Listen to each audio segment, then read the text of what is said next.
waxaan ka soo jeeday qoys aad faqiir u ah oo la mid ahaa laakiin qoysaskii faraha badnaa ee reer Somaliland ama Soomaaliyeed ee markaa jiray uun la mid ahaa qoyska faqiir ah markaad ka soo jeedidna de halkaas bay kaaga bilaabmaysaa jaranjaradii noloshu waxaan xasuustaa markii la qoray ulada markii aan galay anigoo caruur ah oo wajaale degan oo malcaamad quraanka dhigta ayaa aan arkay iskuul la qoray caruurtii oo iskuul la qoray ayaan arkay markaasaan ciyaalkii ku yaacay baan ka mid ahay habeennimadii markii aan aabiyo hooyo midaan ku iri iskuulkii baan maanta tago in hebel iyo in hebelba waa la qoray anigana hal ay qoro ayaa reerkii doodi ka dhacday waxa la yiri balcadii laguma hayago aabigu yiri sanadka dambe ayaa lagu qori marka abtigay oo marka halka fadhiyay oo habeenka isna marti noo ahaa waan xasuustaa ay wasal ilma yar baan ahaa ayaa yiri inanka daaya waan ooyay marka inanka daaya qayrkiibu wax la qabiyay balcadana ilaahay baa siinay iskuulka galay halkaas aan horta iskuulka soo bilaabay marka waad garan kartaan familigaasi xaaladiisa waad garan kartaan iskuulkii markaan ka soo gudbay waxa dhacay idinku garanaysaa dagaalkii 77kii ayaa dhacay dibadoo jacayl laga soo qaxay dilaan ka u soo guurnay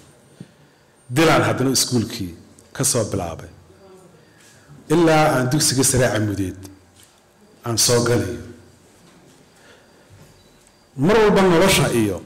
way istaabanayaan xaaladaha kala duwan ee idinku aad maanta aragtaan qaar badan oo idin kamid ah wax laga yaabaa halka caaba ama in daawanaya ama fadhiya ama fursad u waayeen in daawadan oo fadhiya wax laga yaabaa inay nolosha adag maanta ay ku jiraan ilaahayna aanu barino inay dhibaatadaas ay ka baxaan waxyaabaha noloshayda raadka ku reebay waxa kamid ahaa markii aan dugsiga sare dhiganayay aan form 4 ahaa ayay hooyo igu tiri form 4 kii qaybtii hore aan soo dhamaysanay amood baan ka lugeeyay waxaan u lugeeyay meel dilo hoosteeda ah oo reer ku deganaa markaas bay hooyo igu tiri hooyo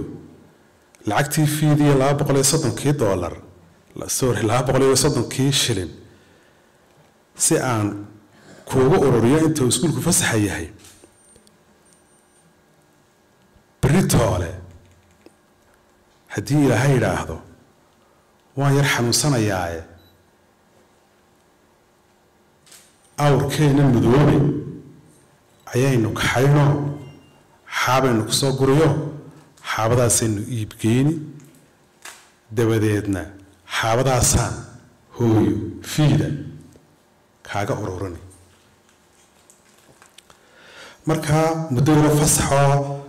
iskuulka markaan dhaxay la fasaxa ayay rabtaa inay intaasi hooyo fursadaas ay ka faa'iideyso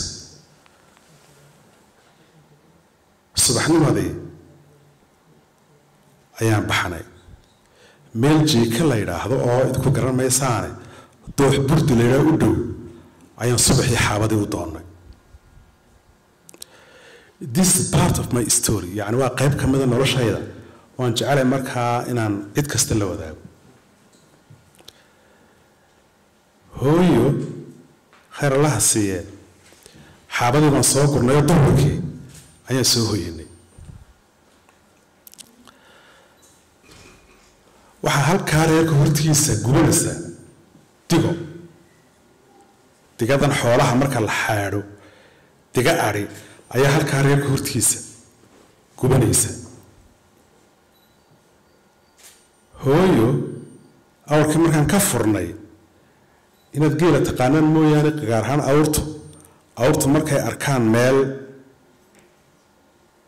dega iyo meel raas ah markay arkaan ee rarkana laga dhigo way gelgelimaystaan awrku intuu socday ayuu meeshii digadii lagu hala galay afarta adinba wuu ka gubtay hadafkii ay hooyo lahayd iyo taargetkii ay hooyo lahayd halkaasoo ee ahaa inay u urursan lacagta fiidu halkaasba ku baaba'ay awrkiina uu maalmo dabadeed uu ku dhintay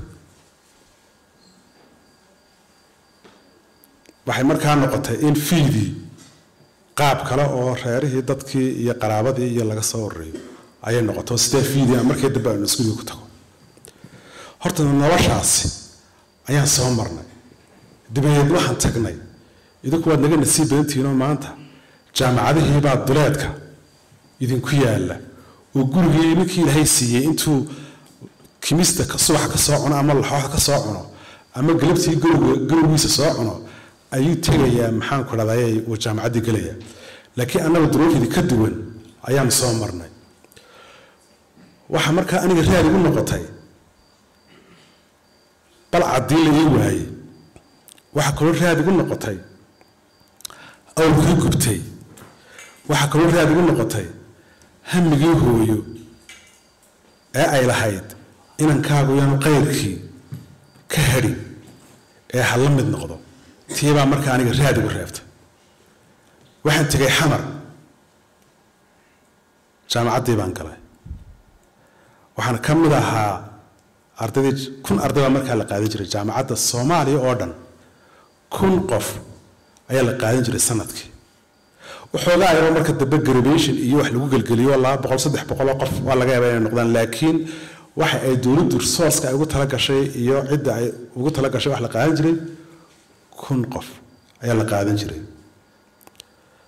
waxa lagu qoray oon helay waxaan jeclaa diinta markaa daraasadda islaamka Islamic Studies kulliyadda la yiraahdo ayaan ku soo baxay laakiin kulliyadii Islamic Studies inuu suuro galay inaan galo waxay ku taalay bartanka magaalada Muqdisho ayay ku taalay dibadda waxaan waayay cid aan la noolaado oo intaan subaxii ka baxo guriga aan jaamacadda tikran soo dhigan karo oo aan la noolaado jaamacadda ummadda Soomaaliyeed qaybta kalena waxay ahayd oo gahayl iyo la foolayo meel boodhina oo qofku uu ku noolaan karo oo hooy iyo hurdaba leh iyo cunto bale bay ahayd marka waxaan go'aansaday in la bedelo qaybta kale dibadna saasaan kulliyadii luqadaha ee jaamacadda Soomaaliya aan galay 2 sano markaan dhiganayna dagaaladii sokeeye ayaa dhacay dagaaladii sokeeye markay dhaceenna haddana waan soo qaxnoo xamar baan ka soo qaxnay waan xasuustaa maalintaasi dagaalada sokeeye ay dhacayeen بريسنك جامعته جامعة أمة الصومالية بريسنك وها ولا رجل بروفيسور عبد الفارح أيه ورقة سودرجي ورقة سودرجي ما أنت جامعته وحيرانت هاي لما أسبوع أساس أنا واحد نان دونتها وأنا جامعة الواحد دبلو فرد دونا لما أسبوع كده مركبنا وأنا كفر إحنا واحد اللي أنت تقول لما تكتان أيه بيسوون نقولي جامعة دي dagaalkii sokeeye soo dhacay ilaa maanta sidii ayay u xidhnayd Soomaaliya sidii weli oo kala maqan tahay labadii isbuuc ee lagu soo noqonayna sidii bay ku beeroobeen